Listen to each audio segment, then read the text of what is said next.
विधवा माँ। अरे मम्मी, आप क्यों पेरेंट टीचर मीटिंग में चल रही हैं? और फिर से वही पुरानी हरी साड़ी पहनकर?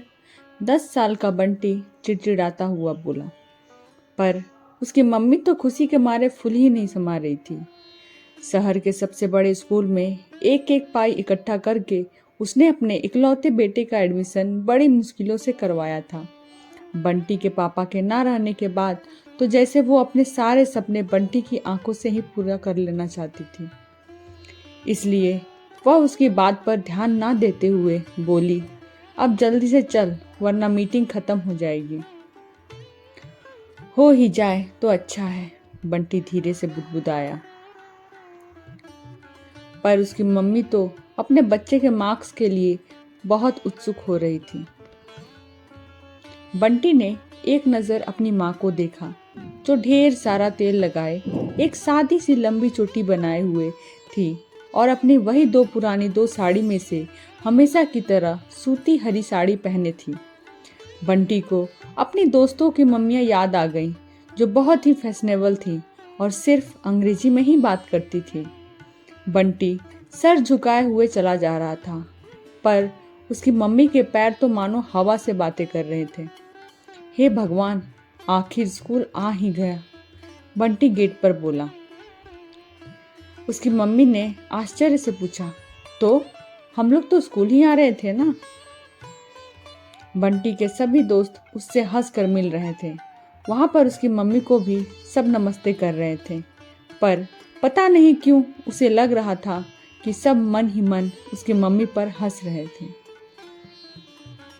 जब वे दोनों उसकी क्लास में पहुंचे तो टीचर ने बंटी की बहुत तारीफ की और उसके फर्स्ट आने की बात बताई, जिसे सुनकर उसके मम्मी के खुशी के आंसू छलक पड़े और उन्होंने साड़ी के पल्लू से अपनी आंखें पोंछ लीं।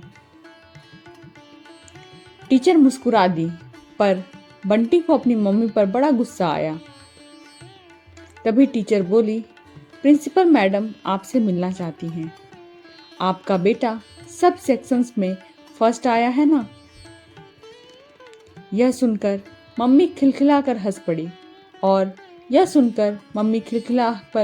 पड़ी और उसके साथ प्रिंसिपल मैडम से मिलने चल दी। जब वे लोग कमरे के अंदर पहुंचे तो स्कूल के माली काका मैडम बैठकर बातें कर रहे थे। प्रिंसिपल मैडम ने मुस्कुराकर उसे और उसकी मम्मी को बैठने के लिए कहा। तभी माली काका बोले, तो अब मैं चलता हूँ, बहुत काम है मुझे। जी कहकर प्रिंसिपल मैडम उठी और उनके पैर को छूने लगी। माली काका ने उन्हें आशीर्वाद दिया और कमरे से मुस्कुराते हुए बाहर चले गए। बंटी ये देखकर आश्चर्यचकित रह गया। उसकी आंखों आगे जैसे कमरा घूमने लगा। इतनी बड़ी प्रिंसिपल मैडम इतनी अच्छी साड़ी पहने और इतने गंदे संदे रहने वाले माली काका के पैर छू रही थी। उसकी इतनी हिम्मत भी नहीं थी कि वो मैडम से कुछ पूछता, इसलिए चुपचाप उन्हें ताकता रहा। पर प्रिंसिपल मैडम बंटी के मनोभावों को बड़ी ही आसानी से समझ गई। उन्होंने सबसे पहले अपनी कुर्सी से उठकर उसकी मम्मी को गले से लगाया और बोली, आज तक मेरे स्कूल में 99% मार्क्स किसी बच्चे के नहीं आए थे। आपके बेटे ने आज हमारे स्कूल का नाम रोशन कर दिया, पर इसकी असली हकदार मैं आपको मानती हूँ। मम्मी खुशी से गदगद हो उठी और बड़े ही प्यार से बंटी की ओर देखने लगी। आप इसे क्या किसी से ट्यूशन में पढ़वाती हैं? मैडम ने आगे पूछा। यह सुनकर उसकी मम्मी की आंखों में आंसू भर गए। वह रूंधे गले से बोली, मैडम हम लोग बहुत गरीब हैं, इसलिए ट्यूशन नहीं लगवा सकती, मैं इसे खुद ही पढ़ाती हूँ।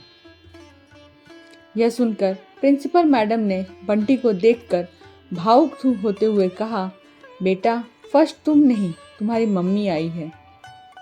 और उन्होंने उसकी मम्मी को अपने ही स्कूल में नौकरी का आवेदन करने के लिए बोला। फिर उन्होंने मुस्कुराकर बंटी अपने पास बुलाया और कहा, बेटा वो माली काका मेरे पिताजी हैं, उन्होंने ही मुझे इस काबिल बनाया कि आज मैं इतने बड़े स्कूल की प्रिंसिपल हूँ।